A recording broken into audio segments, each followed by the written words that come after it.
함께 찬양 드리겠습니다. 왕이신 나의 하나님.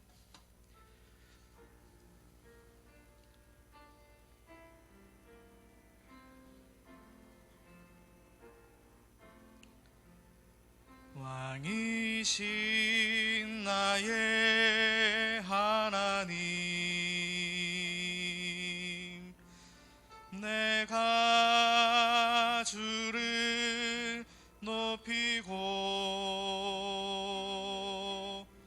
영원히 주의 이름을 송축하리이다.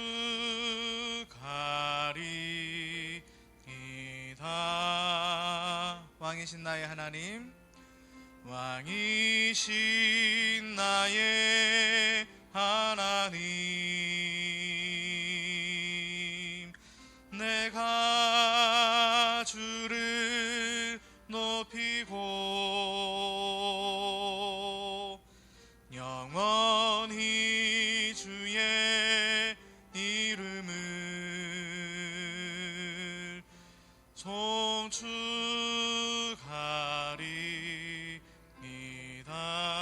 우리 한 번 더 찬양 드리겠습니다. 왕이신 나의 하나님, 내가 주를 높이고 영원히 주의 이름을 송축하리이다.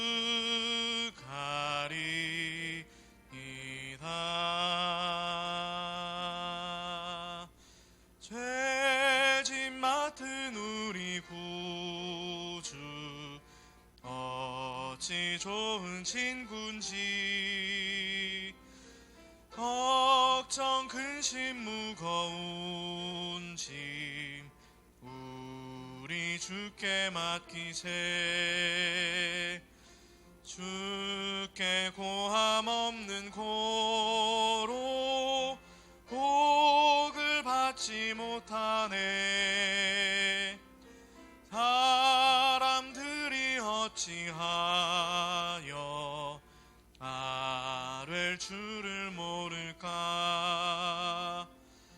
시험 걱정 모든 괴로움 없는 사람 누군가. 부질없이 낙심 말고 기도드려 아뢰세. 이런 진실하신 친구 찾아볼 수 있을까. 우리 약함 아시오니 어찌 아니하릴까. 근심 걱정 무거운 짐 아니 진자 누군가. 피난처는 우리 예수 주께 기도드리세. 세상 친구 멸시하고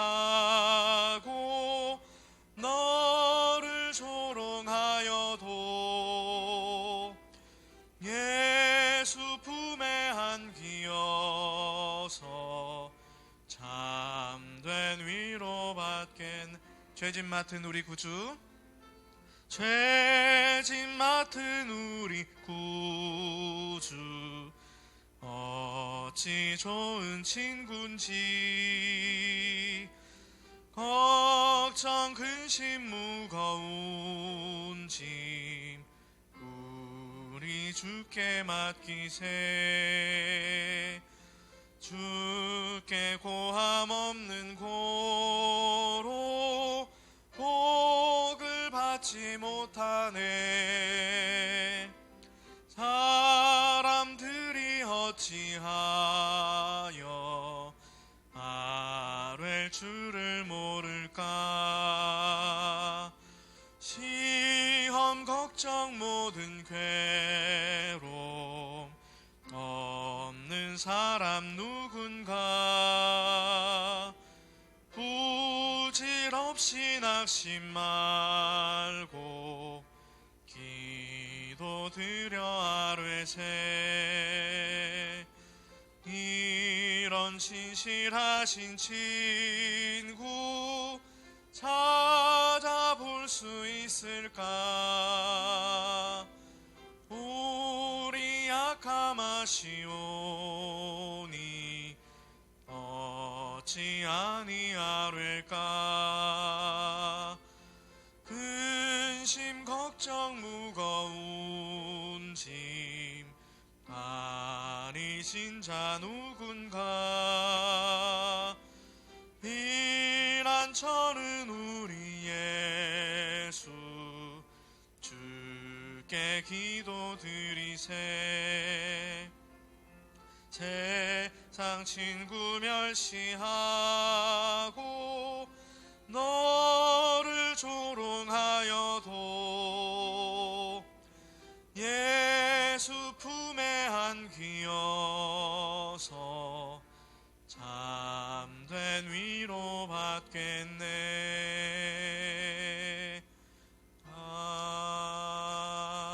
아멘. 아멘. 세상의 유혹 시험이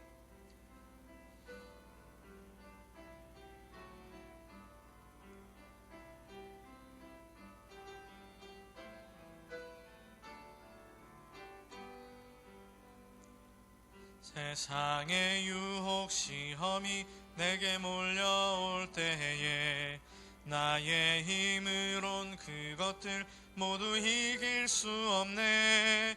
거대한 폭풍 가운데 위축된 나의 영혼 어찌할 바를 몰라 헤매이고 있을 때 주를 찬양 손을 들고 찬양.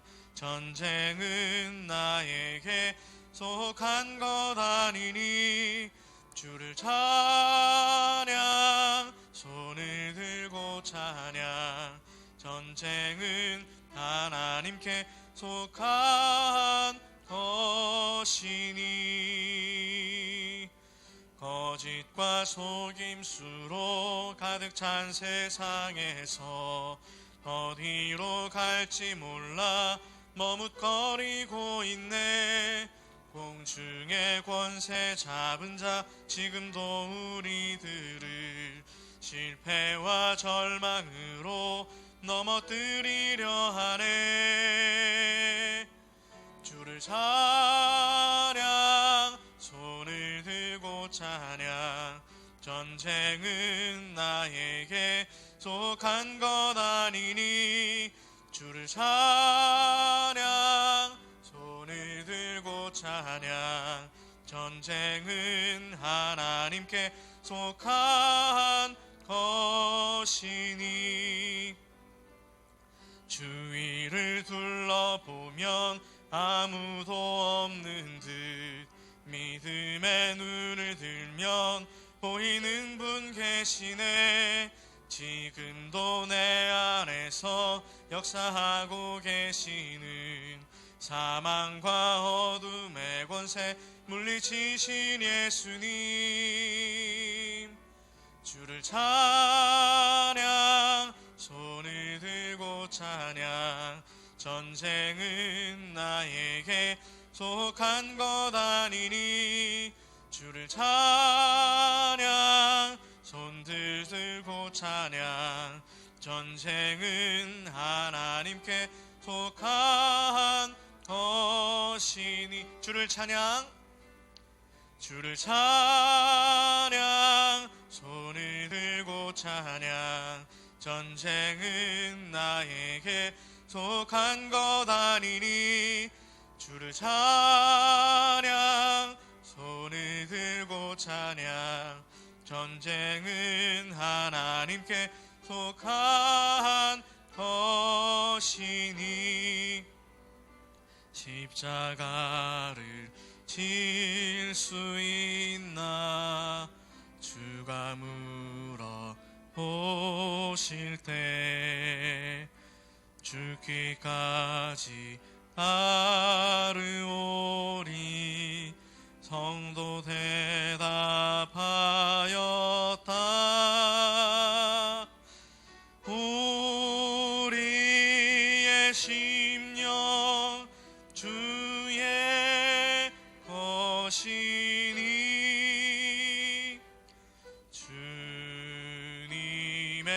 형상 만드소서. 주인도 따라 살아갈 동안 사랑과 충성 늘 바치오리다.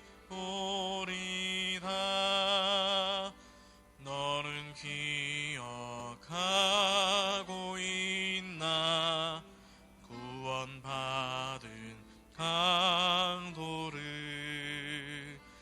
그가 회개하였을 때 낙원 허락받았다.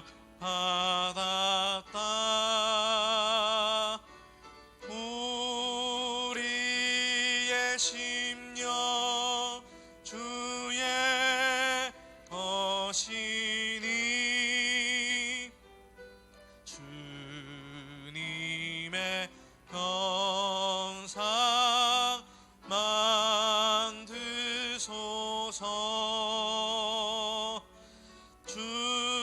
주인도 따라 살아갈 동안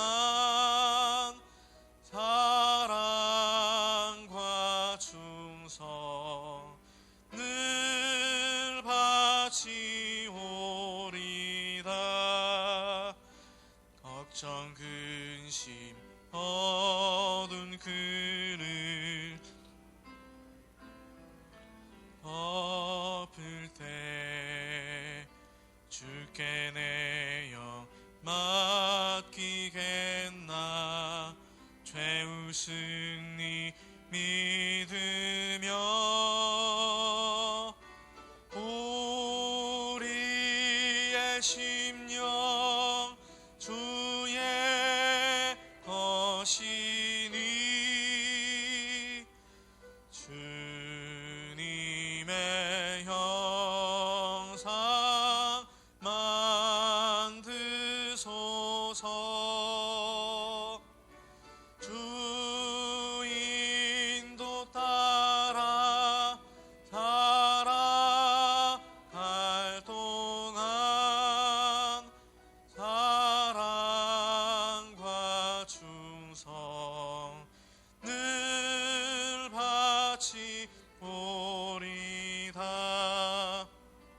이런 일 다 할 수 있나 주가 물어보실 때. 용감한 자 바울처럼 선뜻 대답하리라.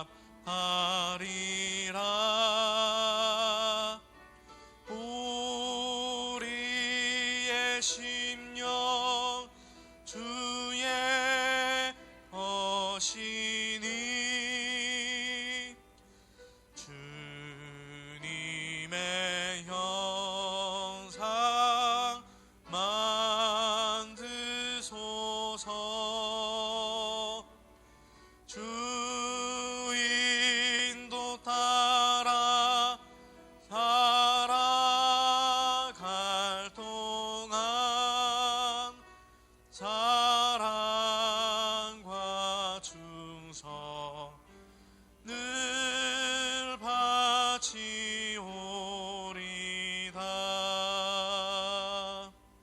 아멘. 이 시간 우리 함께 기도하겠습니다. 오늘 우리 수요 기도회 가운데 주님께서 함께하여 주시옵소서. 말씀과 기도 시간을 통해서 주님의 충만한 은혜가 우리 가운데 임하게 하여 주시옵소서. 목사님 말씀 전하실 때 성령의 권능으로, 말씀의 능력으로 붙들어 주시옵소서. 함께 기도하겠습니다. 살아계신 하나님 아버지, 감사합니다. 오늘도 우리를 이 기도의 자리로 불러주시니 감사합니다. 하나님, 시간 우리가 주님의 은혜를 간절히 사모하는 마음으로 하나님 앞에 나아가기 원합니다. 오늘 우리 기도의 가운데 주님의 은혜가 충만하게 임하게 하여 주시옵소서. 하나님, 우리가 말씀과 기도의 시간을 통해서 주님의 음성을 듣고 주님의 뜻을 깨달아 알며 성령님께서 역사하시는 가운데 주님의 크신 은혜를 누리는 시간 되게 하여 주시옵소서. 하나님, 목사님 말씀 증거하실 때에 하나님께서 말씀의 권능으로 함께하여 주시고 성령 충만함으로 붙들어 주시옵소서.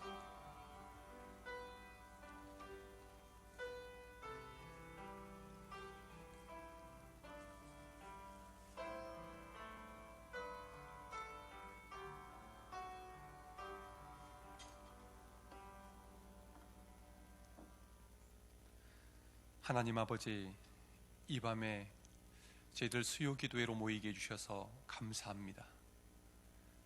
사모하고 갈망하는 마음으로 주님 앞에 고개 숙인 한 분 한 분의 그 마음을 어루만져 주시고 하늘 문을 열어주시고 은혜의 생수를 가득가득 부어 주시옵소서. 코로나19로 인하여서 요즘 정말 좋은 소식 듣기 어려운 이때에 하나님의 진리의 말씀으로 우리에게 생기를 불어넣어 주시고 구원의 기쁜 소식으로 인하여 우리의 마음이 기쁨 충만, 은혜 충만케 하여 주시옵소서. 오늘 이 시간에도 코로나19로 인하여서 고통당하고 있는 환자들이 있습니다. 그들을 돌보고 있는 의료진들이 있습니다. 하나님 함께 하여 주셔서 주님의 전능하신 치유의 손길로 고쳐 주시옵소서. 의료진들 지치지 아니하도록 새 힘을 부어 주시옵소서. 속히 코로나 사태가 종식되게 하여 주시고 마음껏 일상생활하고 마음껏 주님 앞에 예배할 수 있는 그 시간이 속히 오게 하여 주시옵소서. 하나님 아버지, 또 이 시간 우리 교우들 가정에서 또 예배드리는 분들이 있습니다. 주님께서 이 시간 함께 하여 주시고 하늘의 충만한 은혜로 인도하여 주옵소서. 주님이 주시는 말씀을 사모하며 예수님 이름으로 기도하옵나이다. 아멘.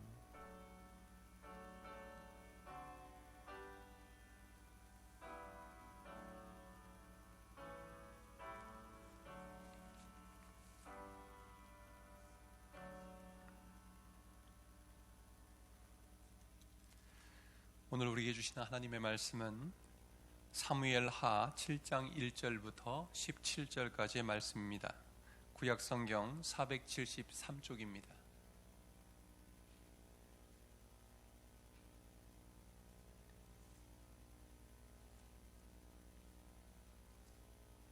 사무엘하 7장 1절부터 17절까지의 말씀을 저와 교독하겠습니다. 여호와께서 주위의 모든 원수를 무찌르사 왕으로 궁에 평안히 살게 하신 때에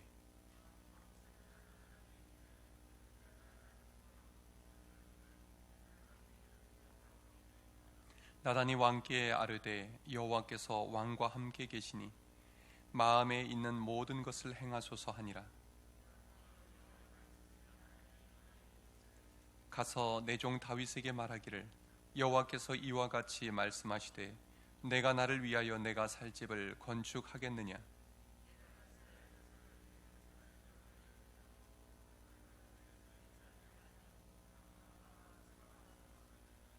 이스라엘 자손과 더불어 다니는 모든 곳에서 내가 내 백성 이스라엘을 먹이라고 명령한 이스라엘 어느 지파들 가운데 하나에게 내가 말하기를 너희가 어찌하여 나를 위하여 백향목집을 건축하지 아니하였느냐고 말하였느냐.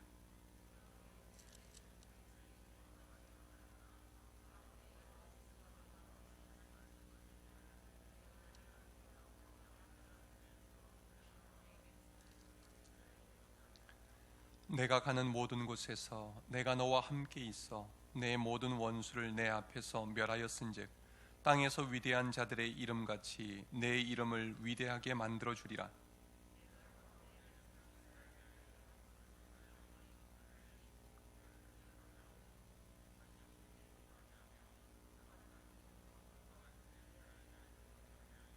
전에 내가 사사에게 명령하여 내 백성 이스라엘을 다스리던 때와 같지 아니하게 하고 너를 모든 원수에게서 벗어나 편히 쉬게 하리라. 여호와가 또 내게 이르노니 여호와가 너를 위하여 집을 짓고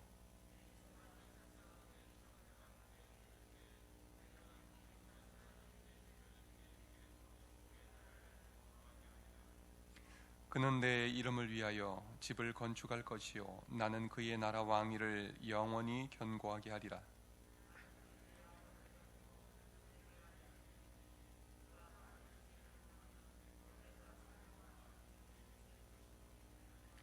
내가 내 앞에서 물러나게 한 사울에게서 내 은총을 빼앗은 것처럼 그에게서 빼앗지는 아니하리라.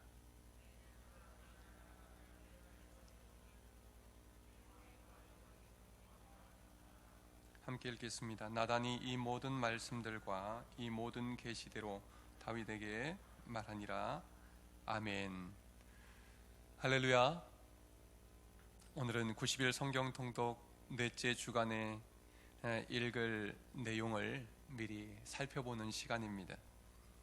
앞으로 한 주간의 주제는 다윗의 통일 왕국 이야기입니다. 이 주제를 다루기에 앞서서 간단한 복습을 해보겠습니다. 먼저 90일 성경 통독의 초점이 무엇인지 확실히 우리는 알고 가야 합니다. 성경 통독의 목적은 성경 지식을 늘리는 것이 목표가 아닙니다. 우리 한번 화면을 보여주시겠습니까? 성경 전체에 흐르는 하나님의 마음을 느끼고 하나님의 관점으로 보기 위해서 우리는 성경을 통독하는 것입니다. 그러면 성경 전체에 흐르는 핵심 주제가 무엇입니까? 하나님 나라입니다. 성경은 처음부터 끝까지 하나님 나라의 관점에서 기록이 되었습니다. 하나님이 지으신 하나님 나라가 아담과 하와의 범죄로 상실됩니다. 그러나 하나님은 아브라함을 통해서 이스라엘 민족을 선택하셨고 또 유다 지파 중에 다윗의 집안을 통해 예수 그리스도를 보내주십니다. 예수님을 통해 12제자를 선택하셨고 또 초대교회가 세워지고 제자들은 열방에 흩어져서 예수 그리스도와 함께 임하는 하나님 나라를 선포함으로 온 인류 가운데에 하나님의 나라 회복에 참여하게 됩니다. 그 나라는 예수 그리스도의 재림과 함께 완성될 것입니다. 이러한 역사관을 우리는 종말론적 구속사라고 합니다. 우리는 바로 하나님 나라 백성으로서 하나님 나라 복음을 전파함과 동시에 거룩한 삶을 살아가며 하나님 나라 회복의 사명을 감당하기 위해서 부름받은 사람들입니다. 이 일을 위해서 우리는 성경 통독을 하는 것입니다. 성경 통독을 통해서 하나님의 말씀과 하나님이 행하신 구원 사역을 우리는 살펴보고 있습니다. 이것을 우리는 하나님이 하신 일, 하나님의 행위라는 의미로 신위라고 합니다.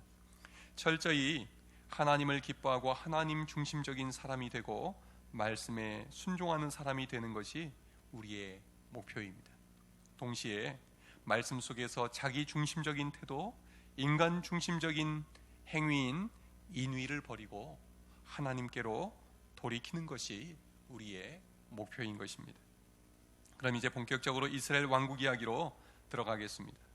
이스라엘 역사는 왕이신 하나님을 버리고 자기 소견에 옳은 대로 행하였던 사사시대를 지나서 통일 왕국 시대로 들어가게 됩니다. 이 시대 이야기가 사무엘상하, 열왕기상, 그리고 역대상하, 그리고 시편, 잠언, 전도, 아가서의 이야기입니다. 지도로 보면 이렇습니다. 오른쪽 끝에 창세기 12장에서 부름받은 아브라함이 하나님의 부름을 받고 가나안 땅으로 갔습니다. 이삭을 거쳐서 야곱의 가족들은 요셉이 총리로 있을 때 애굽 땅으로 들어갑니다. 400여 년이 지난 후에 하나님은 모세를 보내셔서 애굽의 종살이에서 해방시켜 주십니다. 그리고 시내산으로 부르셔서 언약을 맺으시고 광야 생활 40년 후에 가나안 땅으로 들어가게 해주셨습니다. 여호수아는 이스라엘 백성들과 가나안 땅을 정복하고 그 땅을 차지했지만 사사 시대에 이스라엘 자손들은 우상을 숭배하며 영적인 혼란 속으로 빠져듭니다. 그 시대에 하나님은 모압 여인 룻을 통해서 다윗 집안을 예비하십니다. 마지막 사사이자 선지자인 사무엘을 통해서 사사 시대가 끝나고 사울과 다윗, 솔로몬의 왕정 시대가 펼쳐집니다. 통일 왕국 시대가 이 시기에 해당됩니다. 솔로몬 이야기는 다음 주에 살펴보고 오늘은 사울과 다윗 이야기를 먼저 살펴보면서 다윗 중심으로 이야기를 나누겠습니다. 이스라엘의 초대 왕이었던 사울과 그 다음 왕인 다윗은 둘 다 하나님이 세우셨지만 전혀 다른 삶의 모습을 보여줍니다. 다윗은 평생 하나님의 마음에 들고자 힘썼지만 사울은 사람들의 마음에 들기 위해 애썼습니다. 다윗은 하나님의 말씀에 순종하며 하나님의 뜻을 추구했지만 사울은 사람들의 칭송을 추구하는 데 연연했습니다.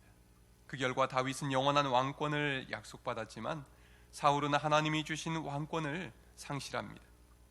다윗은 하나님의 눈으로 사람들을 바라봤기 때문에 친절하고 인정이 많았습니다. 원수에게마저 용서를 베풀 줄 알았습니다. 그러나 사울은 철저히 자기 중심적인 사람이었기 때문에 용서할 줄 몰랐습니다. 잔인했습니다. 자기를 돕는 다윗마저 시기심과 질투로 제거하고자 했습니다.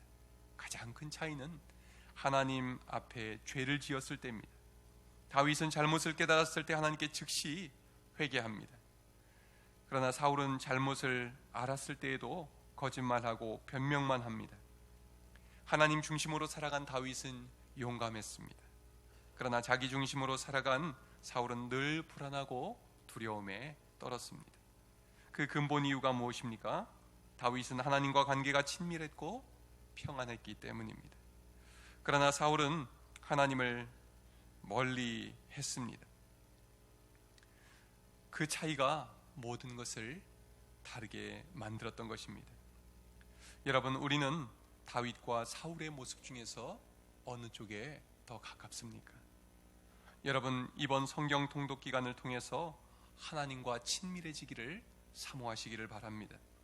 말씀으로 사울과 같은 자기중심적인 모습을 버리고 다윗처럼 말씀 중심, 하나님 중심의 삶을 사시게 되기를 주님의 이름으로 축원합니다. 사무엘상에는 사울과 다윗의 이야기가 함께 나오다가 사무엘 하부터는 다윗 이야기로 바뀝니다. 사무엘 하는 크게 두 부분으로 나누어집니다. 1장부터 10장까지는 다윗의 전성기 이야기입니다. 그는 통일왕국의 왕이 되고 전쟁마다 승리합니다. 그 중심에는 하나님 중심의 삶이 있었습니다. 그는 항상 하나님께 먼저 여쭙고 하나님께서 말씀하신 대로 순종했습니다. 그는 왕이었음에도 불구하고 자기 뜻대로 하지 않고 왕이신 하나님을 따라 살았습니다. 그 결과 하나님은 다윗에게 약속하신 모든 은혜와 복을 다 부어주셨습니다. 하나님을 향한 다윗의 마음을 가장 잘 보여주는 핵심적인 사건이 법궤를 예루살렘으로 옮긴 일이었습니다. 다윗은 하나님의 은혜를 사모하는 사람이었습니다. 그는 자신이 이스라엘의 왕이 아니라 하나님이 참된 왕이심을 이스라엘 모든 백성들에게 가시적으로 보여주고 싶었습니다. 자신을 목동에서 왕으로 세우신 하나님, 예루살렘을 정복하여 수도로 삼게 하신 하나님, 모든 전쟁을 승리로 이끄신 그 하나님이 바로 이 나라를 다스리시는 왕이라는 것을 눈에 보이게 해주고 싶었던 것입니다. 그래서 다윗은 법궤를 예루살렘으로 모셔드리게 된 것입니다. 법궤가 예루살렘으로 들어올 때 다윗은 너무 기뻐서 수금과 제금과 나팔을 불며 아삽과 그의 형제들을 세워서 하나님께 찬양하게 됩니다. 이때 관련된 시편들이 여러 편 기록이 되어 있습니다. 그 시편을 내일 새벽 그리고 이번 주간 지나면서 함께 읽어나가게 될 것입니다. 이 당시에 기록되었다고 생각이 되는 시편들은 예루살렘에 좌정하신 여호와 하나님께서 영원토록 임재하시기를 간구하는 시편들입니다. 하나님께서 시내산에서 성막을 짓게 하시고 그곳에 임재하셔서 이스라엘 백성들과 함께 하셨던 것처럼 다윗은 예루살렘 성소에 하나님이 함께 하셔서 자신과 이스라엘 나라를 다스려 주시기를 원했던 것입니다. 그 분명한 표시로 그는 다윗성보다 더 높은 시온산 자리에 성전터를 마련했습니다. 하나님이 내 위에 계시고 나는 그 아래에서 하나님 말씀에 순종하여 나라를 다스리겠다 하는 그의 결단이요 선택이었던 것입니다. 다윗은 항상 하나님 아래에 있기를 원했습니다. 그러한 다윗을 하나님은 기뻐하셨습니다. 그리고 다윗에게 영원한 언약을 허락해 주셨습니다. 사무엘하 7장에서 내가 내 몸에서 날 내 씨를 내 뒤에 세워 그의 나라를 견고하게 하리라. 그는 내 이름을 위하여 집을 건축할 것이요 나는 그의 나라 왕위를 영원히 견고하게 하리라. 내 집과 내 나라가 내 앞에서 영원히 보존되고 내 왕위가 영원히 견고하리라 약속하셨습니다. 성경에는 중요한 언약들이 나옵니다. 제일 먼저 범죄한 아담과 하와에게 에덴에서 언약을 맺으셨습니다. 여자의 후손이 뱀의 후손을 이기리라는 언약입니다. 다음으로 인류를 홍수로 멸하지 않으시겠다는 노아와의 언약을 세우십니다. 다음에는 아브라함의 후손을 통해 모든 민족이 복을 받게 해주시겠다고 언약하셨습니다. 출애굽한 후에는 시내산에서 이스라엘이 세상 나라들 중에 제사장 나라가 될 것이라고 언약을 세우셨습니다. 그리고 법궤를 예루살렘으로 모신 후에 하나님은 다윗의 집안이 영원히 보좌에 앉을 것이라고 언약하셨습니다. 그리고 다윗의 후손 중에 예수 그리스도께서 이 땅에 오셔서 하나님 나라를 선포하시고 만왕의 왕이 되시고 우리의 구원자가 되어주신 것입니다. 이것이 새 언약입니다. 이 언약을 살펴보면 이 세상을 구원하실 메시아가 누구를 의미하는지 범위가 점점 좁혀지면서 구체적이 된다는 사실을 알 수 있습니다. 아담에게는 여자의 후손이라고 말씀하셨습니다. 아브라함에게는 내 후손이라고 말씀하십니다. 그리고 야곱에게는 유다 지파라고 말씀하셨습니다. 그리고 다윗에게는 너의 집안에서 너의 후계자가 나올 것이다. 그리고 이 나라를 다스릴 자가 나오게 할 것이다 하면서 바로 예수 그리스도께서 오실 것을 예언으로 주셨습니다. 우리가 처음 살펴본 종말론적 구속사가 예수 그리스도를 향해 수렴되고 또한 확장돼 나가는 그 그림을 이해하시기가 쉬울 것입니다. 이렇게 해서 다윗을 통해서 여호와의 성전이 예루살렘에 세워지게 됩니다. 비록 실행은 그의 아들 솔로몬을 통해 이루어졌지만 그 모든 준비는 다윗이 하게 된 것입니다. 지금 사진으로 보시는 이 장면이 지금 현재의 예루살렘의 모습입니다. 정확히 이렇게 잘 안 보이실 수도 있는데 가운데쯤 보면은 빨간색으로 동그라미가 있지요. 저 자리가 다윗이 준비한 그 성전터 시온산의 예루살렘 성전터입니다. 하나님은 다윗을 이스라엘의 왕으로 세워주셨고 다윗은 하나님을 자신의 왕으로 그리고 이스라엘의 왕으로 모시고 살았습니다. 하나님은 다윗의 집안에 영원한 보좌를 약속하셨습니다. 그리고 다윗이 어디로 가든지 이기게 해주셨습니다. 이것이 바로 하나님이 바라시는 하나님 나라의 회복인 것입니다. 다윗은 그의 소원을 시편 96편 5절부터 10절에 이렇게 아뢰고 있습니다. 만국의 모든 신들은 우상들이지만 여호와께서는 하늘을 지으셨음이로다. 존귀와 위엄이 그의 앞에 있으며 능력과 아름다움이 그의 성소에 있도다. 만국의 족속들아 영광과 권능을 여호와께 돌릴지어다. 여호와께 돌릴지어다. 여호와의 이름에 합당한 영광을 그에게 돌릴지어다. 예물을 들고 그의 궁정에 들어갈지어다. 아름답고 거룩한 곳으로 여호와께 예배할지어다. 여기부터는 같이 읽으시면 좋겠습니다. 온 땅이여 그 앞에서 떨지어다. 모든 나라 가운데서 이르기를 여호와께서 다스리시니 세계가 굳게 서고 흔들리지 않으리라. 그가 만민을 공평하게 심판하시리라 할지로다. 여기까지만 읽겠습니다. 다윗은 하나님의 통치가 성전을 통해서 이 땅에 이루어지기를 사모했던 것입니다. 하나님의 나라가 이 땅에 이루어지기를 바라는 기도, 바로 예수님께서 가르쳐 주신 기도가 아니겠습니까? 다윗은 그러한 심정으로 오래전부터 기도를 드렸던 것입니다. 예수님께서 가르쳐 주신 기도는 어떻게 시작이 됩니까? 같이 해보시죠. 하늘에 계신 우리 아버지, 아버지의 이름을 거룩하게 하시며 아버지의 나라가 오게 하시며 아버지의 뜻이 하늘에서와 같이 땅에서도 이루어지게 하소서. 바로 하나님의 나라가 이 땅에 이루어지기를 바라는 그 기도가 다윗이 앞서 드렸던 기도이고 예수님께서 이 땅에 오셔서 행하신 일이고 우리에게 가르치신 기도의 내용인 것입니다.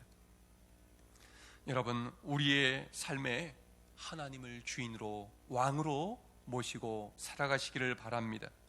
내 뜻을 내려놓고 하나님의 뜻을 따라 살면서 우리 자신을 통해 하나님이 우리의 가정을 다스리시고 우리의 일터를 다스리시고 우리의 교회를 다스리시고 이 세상을 다스려 주시기를 사모하며 기도하며 쓰임받는 여러분들 되시기를 바랍니다. 마지막으로 다윗의 순환 시절과 그 회복에 관해서 살펴보겠습니다. 하나님을 왕으로 모시고 하나님 중심으로 살면서 모든 것이 최상인 삶을 누리던 다윗이 사무엘하 11장부터 바닥으로 곤두박질 치기 시작합니다. 그 비극의 시작은 간단했습니다. 왕들이 출전할 때가 되어도 다윗은 이스라엘 군대와 함께 나가지 않았습니다. 그는 요압과 그의 부하들과 군대만 내보냈습니다. 그리고 다윗은 예루살렘에 그대로 있었습니다. 중요한 사실은 그 전쟁터에 여호와의 법궤도 나가 있었다는 사실입니다. 항상 하나님을 왕으로 모시고 살던 다윗이 이제는 순서를 바꿔서 자신은 왕궁에 머물고 자신은 왕노릇하면서 여호와의 법궤만 전쟁터로 내보냈던 것입니다. 자기가 주인 노릇하는 삶이 시작이 된 것입니다. 그때 다윗은 우리아의 아내 밧세바를 범하여 임신하게 만들고 그 사실을 은폐하기 위해서 그 남편 우리아를 불러들이지만 자기 뜻대로 되지 않았습니다. 결국 우리아를 전쟁터에서 죽게 만들고 밧세바를 자기 아내로 만듭니다. 이 모든 일은 여호와 보시기에 악했다라고 기록하고 있습니다. 다윗은 하나님의 말씀을 철저히 여기고 범죄했습니다. 내 이웃의 아내를 탐하지 말라, 거짓 증거하지 말라, 살인하지 말라, 여호와 이름을 망령되이 일컫지 말라, 이런 계명들을 한꺼번에 다 어겼습니다. 하나님의 말씀을 따라 살던 다윗이 하나님을 멀리하자 순식간에 그는 죄의 그물에 사로잡혀 벗어나지를 못하게 된 것입니다. 다윗을 사랑하신 하나님은 다윗을 죄 가운데 내버려 두지 않으시고 나단 선지자를 통해서 그의 죄를 깨닫게 해주시고 회개할 기회를 주셨습니다. 나단은 어느 부자가 자기에게 온 손님을 대접하기 위해서 가난한 사람의 양 한 마리를 빼앗은 이야기를 들려주었습니다. 그 이야기를 듣던 다윗은 너무너무 분노해서 그 자를 끌고 오면 내가 사형에 처하겠다, 그렇게 외쳤습니다. 그때 나단이 말합니다. 당신이 그 사람이라. 나단은 하나님의 심판의 말씀을 전달합니다. 어찌하여 내가 여호와의 말씀을 업신여기고 나보기에 악을 행하였느냐? 이 일로 인해 너와 내 집에 재앙이 영원토록 떠나지 아니하리라. 이 말 앞에서 다윗은 변명하거나 둘러대지 않았습니다. 곧바로 회개합니다. 내가 여호와께 죄를 범하였노라 그는 인정합니다. 그때부터 다윗의 눈물의 기도가 시작되었습니다. 이 시기에 드린 그의 참회의 기도를 앞으로 우리는 살펴보게 될 것입니다. 다윗은 사단의 유혹 앞에 무너졌습니다. 다윗은 욥과 같이 사단이 하나님의, 우리가 유혹이라는 말을 지금 드렸는데 이 유혹과 비슷한 말 몇 가지가 있는데 그 중에 시련이라는 말이 있습니다. 시련은 욥과 같이 사단이 하나님의 허락을 받고 행하는 것입니다. 그러나 욥은 믿음으로 인내하고 정금과 같이 나왔습니다. 시험은 아브라함과 같이 믿음의 단계를 높여가는 과정에서 하나님께서 행하시는 일입니다. 그 결과는 축복입니다. 그러나 지금 이 다윗과 같이 유혹을 당하는 일은 사단이 행하는 것입니다. 사단은 우리의 믿음을 무너뜨리고 하나님으로부터 멀어지게 만들기 위해서 우리를 유혹합니다. 이때부터 다윗의 인생은 나락으로 떨어집니다. 집안이 자식들 간의 싸움으로 풍비박산나고 다윗은 아들 압살롬에게 쫓겨 도망가는 처지가 됩니다. 집안도 쑥대밭이 되고 나라도 망가지게 되었습니다. 그러나 다윗은 죄를 짓고 나서 더 하나님께 간절히 매달립니다. 시편 32편 또 51편이 대표적인 회개의 시입니다. 우리 32편 1절부터 7절을 함께 읽어보겠습니다. 시작. 허물의 사함을 받고 자신의 죄가 가려진 자는 복이 있도다. 마음에 간사함이 없고 여호와께 정죄를 당하지 아니하는 자는 복이 있도다. 내가 입을 열지 아니할 때에 종일 신음함으로 내 뼈가 쇠하였도다. 주의 손이 주야로 나를 누르시오니 내 진액이 빠져서 여름 가물의 마름같이 되었나이다.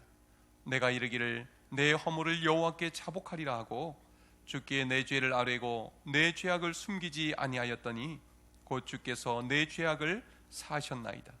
이로 말미암아 모든 경건한 자는 주를 만날 기회를 얻어서 주께 기도할지라. 진실로 홍수가 범람할지라도 그에게 미치지 못하리이다. 주는 나의 은신처이오니 환난에서 나를 보호하시고 구원의 노래로 나를 두르시리이다. 아멘. 하나님은 결국 믿음으로 간구하는 다윗의 회개 기도에 응답해 주셨습니다. 그는 믿음을 회복했습니다. 그리고 그는 더욱더 겸손한 왕이 되었습니다. 하나님은 믿음으로 구하는 자를 버리지 않으십니다. 내가 내 죄를 아뢰고 내 죄악을 숨기지 아니하였더니 곧 주께서 내 죄악을 사하셨나이다. 이것이 믿음으로 간구한 다윗의 고백입니다. 이 점이 사울과 다른 점입니다. 사울은 죄를 짓고도 인정하지 않고 변명하기에 바빴습니다. 그는 회개하지 않았습니다. 도리어 스스로 해결해 보려 하다가 비참한 결말을 맞이했습니다. 다윗도 그에 못지않은 큰 잘못을 죄를 저질렀지만 회개할 때 하나님은 모두 용서해 주시고 그를 다시 일으켜 주셨습니다. 우리 한국교회는 지금 코로나 사태로 예배드리기도 어려운 상황 속에 있습니다. 이 시간 우리는 어떤 기도를 드려야 할까요? 물론 하나님께서 환자들 치료해 주시고 그리고 또 코로나 바이러스가 속히 떠나가기를 우리는 간절히 기도해야 할 것입니다. 그러나 그에 앞서서 우리는 우리 자신을 돌아봐야 합니다. 우리 한국교회를 돌아봐야 합니다.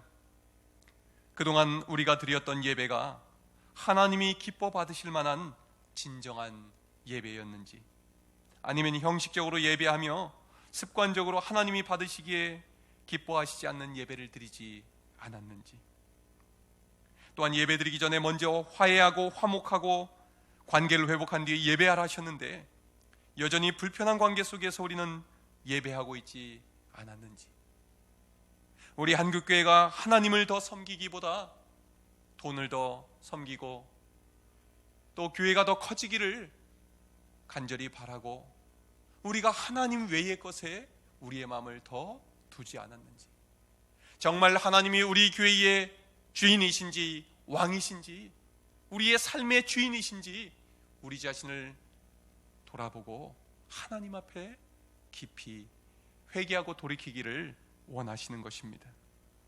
여러분, 한국교회가 하나님의 영광을 가리며 또 하나님께서 맡겨주신 이 전도의 사명을 소홀히 하고 있지 않았는지 이때에 돌아볼 수 있기를 바랍니다. 우리의 죄악을 내놓고 하나님께 기도하며 나온다면 이 코로나 사태는 우리 한국교회를 약화시키는 기회가 아니라 우리가 다시 건강해지고 영적으로 회복이 되고 하나님 앞에 귀히 쓰임 받도록 다윗에게 일어났던 놀라운 회복의 역사를 이루어 주실 줄로 믿습니다. 기도하겠습니다.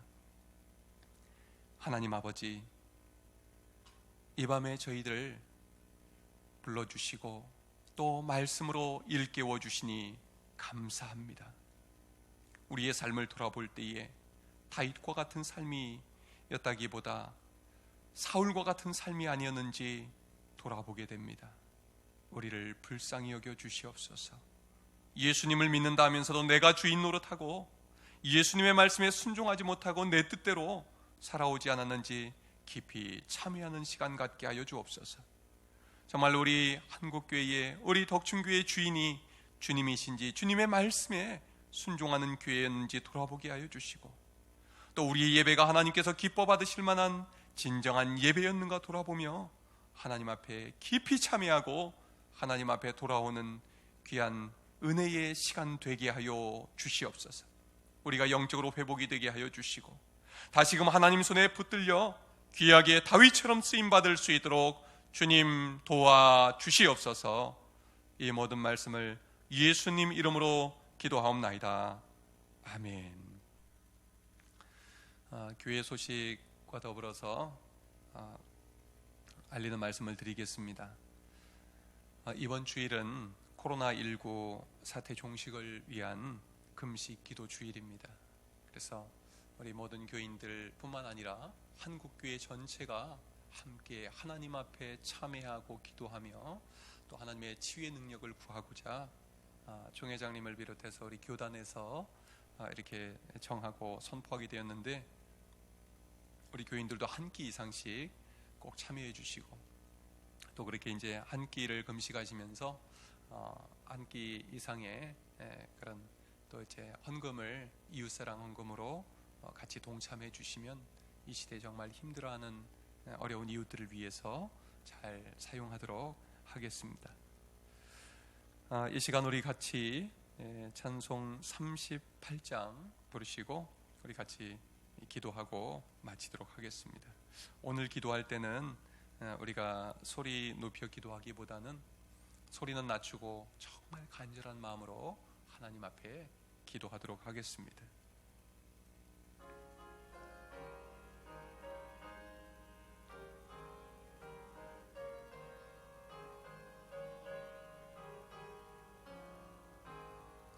예수 우리 왕이여, 이곳에 오셔서 우리가 왕께 드리는 영광을 받아 주소서. 우리는 주님의 백성, 주님은 우리 왕이라. 왕이신 예수님 오셔서 좌정하사 다스리소서. 예수 우리 주시여, 이곳에 오셔서 우리가 주께 드리는 찬양을 받아 주소서. 우리는 주님의 종들, 주님은 우리 주시라. 주 되신 예수님 오셔서 이 찬양을 받아 주소서. 이 시간 우리 함께 기도하겠습니다. 오늘은 제가 조금 끝내는 건 일찍 끝내려고 하니까 각자 기도를 자유롭게 하시다 돌아가시면 되겠는데요. 기도 제목을 한 번에 드리겠습니다. 이번 주일 코로나19 사태 종식을 위한 금식 기도에 우리 전국에 있는 모든 교회들이 참여하게 하시고 우리 덕춘교회가 참여하게 해주시고, 이를 통하여 우리가 정말로 하나님 앞에 참여해야 될 것을 참여하고 교회가 교회되지 못했던 것 참여하고, 그리고 또 우리가 그리스도인답지 못했던 것 참회하고, 또 정말 하나님의 영광 가렸던 것들 우리가 다 하나님께 회개하기를 원합니다. 우리가 먼저 주님 앞에 정결함을 입기 원합니다. 우리가 이 세상의 빛과 소금의 역할을 감당하지 못했던 것도 하나님 앞에 다 내려놓고 기도합니다. 우리를 정결케 하여 주시고 우리를 용서하여 주시옵소서. 우리가 죄에서 돌이키게 하여 주시옵소서. 기도해 주시기 바랍니다. 더불어서 이 코로나 사태가 사회에서 교회를 공격하는 빌미로 악용되지 아니하도록 하나님께서 교회를 지켜주시기를 위해서 기도해 주시기 바랍니다. 언론에서는 계속해서 교회의 예배 강행 이런 이제 말을 계속 사용하면서 교회를 좀 압박하고 있습니다. 그럼에도 불구하고 교회는 이 사회에서 빛과 소금의 역할을 잘 감당해야 하는데, 정말 교회가 바른 본이 되고 또 교회가 이런 어려운 시기에 도리어 지혜롭게 처신하여 전도의 문이 활짝 열리게 해달라고 하나님께서 이 시기에 한국교회에 은혜를 부어주시고 지혜를 허락하여 주셔서 도리어 전도의 문이 활짝 열리게 하여 주시옵소서. 그리고 코로나 사태로 인해서 고통당하는 환우들, 그리고 모든 의료진과 방역 책임자들 모든 분들 가운데 하나님 역사하여 주시고 이 땅 고쳐 주옵소서. 한국 땅뿐만 아니라 전 세계를 주님께서 치유하여 주옵소서. 선교사님들 위해 하나님의 은혜를 부어 주옵소서. 우리 간절히 기도하고 주기도문 한 후에도 자유롭게 기도하시다 돌아가시면 되겠습니다. 우리 예배 마친 후에는 우리 당회원들은 잠시 모여주시길 부탁드리겠습니다. 우리 기도하겠습니다. 하나님 아버지, 이 시간 우리 함께 하나님 아버지를 바라보며 기도합니다. 아버지, 정말 우리가 예배하기 어려운 상황 속에 처하면서 그동안 마음껏 자유롭게 예배할 수 있었던 그 시간들을 돌아봅니다. 우리가 신령과 진정으로 하나님을 예배했는지 돌아봅니다. 습관적으로 예배하고 아버지 형식적으로 예배하지 않았는가, 우리 자신의 모습이 돌아보아집니다. 하나님, 우리는 예배한다고 했지만 하나님이 참으로 기뻐하셨을지, 하나님이 받으실 만한 예배였는지를 돌아보니 너무나 부끄럽고 죄송할 뿐입니다. 우리가 서로 화해하고 화목하며 예배하라 하셨건만 아버지, 우리는 서로 불편한 관계에서 예배했음을 고백합니다. 아버지, 우리를 긍휼히 여겨주시고 정말 하나님을 왕으로 모시고 하나님의 말씀에 순종하며 하나님이 기뻐하시는 예배가 우리 덕춘교회 가운데 회복되게 해주시고 우리 한국교회 가운데 회복되게 하여 주시옵소서. 아버지, 이 시간 사모하며 기도하오니 이번 주일에 전국에 있는 우리 통합직교단 교회들이 코로나 사태 종식을 위해 금식 기도를 하는 주일로 삼을 텐데 우리 가운데에 회개하는 마음을 부어주시옵소서. 참회하는 마음을 주시고 하나님 앞에 간절히 부르짖어 기도할 때에 속히 주님의 치유의 능력으로 코로나 사태가 종식되게 하여 주시고 마음껏 하나님께 예배할 수 있는 그 시간이 오게 해주시기를 간절히 원합니다. 주님 도와주시기를 원합니다. 주님의 전능의 손으로 치유하여 주시옵소서. 지금도 아버지, 정말 지친 상태에서 쉬지 못하며 환자들을 돌보고 있는 의료진들을 주님께서 세임 주시고 붙들어 주옵소서. 아버지, 이 사태를 통하여서 신천지단이 제대로 그 정체가 드러나게 해주시며 국민들이 그 정체를 깨닫게 하여 주시고 더 이상 현혹되지 않게 하여 주시며 신천지에 빠져있는 이들이 실상을 깨닫고 나오게 하여 주시옵소서. 그 거짓된 실체를 깨닫고 주님 앞으로 다시 돌아올 수 있도록 주님 역사하여 주시옵소서. 다시는 이단에 빠지는 일이 없도록 주님께서 도와주시옵소서. 하나님, 또한 이 코로나19 사태로 인하여서 아버지, 교회가 공격당하는 빌미가 되지 않게 해주시기를 원합니다. 아버지, 한국교회를 지켜 보호하여 주옵소서. 사단 마귀의 공격으로부터 막아주시옵소서. 그러나 우리 한국교회가 이 시기에 참으로 지혜롭게 행동하게 하여 주셔서 빛과 소금의 역할을 감당하게 하여 주시고 전도의 문이 막히는 것이 아니라 도리어 전도의 문이 활짝 열릴 수 있도록 주여 인도하여 주시옵소서. 아버지, 세계 곳곳으로 지금 아버지 코로나 바이러스가 퍼져나가고 있습니다. 하나님, 하나님의 전능의 손길로 이 온 세상을 어루만져 주시고 치유의 광선을 비춰 주셔서 고쳐 주시옵소서. 특별히 선교지에서 사역하고 계신 우리 선교사님들 지치지 않게 해 주시고 안전 지켜주시고 건강 지켜주시고 한국인이라는 것 때문에 아버지 어려움 당하지 아니하도록 주님 도와주시기를 원합니다. 이 일이 도리어 아버지 선교의 기회가 될 수 있도록 주님께서 전도의 문을 활짝 열어 주시옵소서. 주여 역사하여 주시옵소서. 하나님만 의지합니다. 이 모든 말씀을 예수님 이름으로 기도드리오며 주님 가르치신 기도를 드리오니 하늘에 계신 우리 아버지의 이름을 거룩하게 하시며 아버지의 나라가 오게 하시며 아버지의 뜻이 하늘에서와 같이 땅에서도 이루어지게 하소서. 오늘 우리에게 일용할 양식을 주시고 우리가 우리에게 잘못한 사람을 용서하여 준 것 같이 우리 죄를 용서하여 주시고 우리를 시험에 빠지지 않게 하시고 악에서 구하소서. 나라와 권능과 영광이 영원히 아버지의 것입니다. 아멘. 각자 간절히 기도하시다가 돌아가시기를 바랍니다.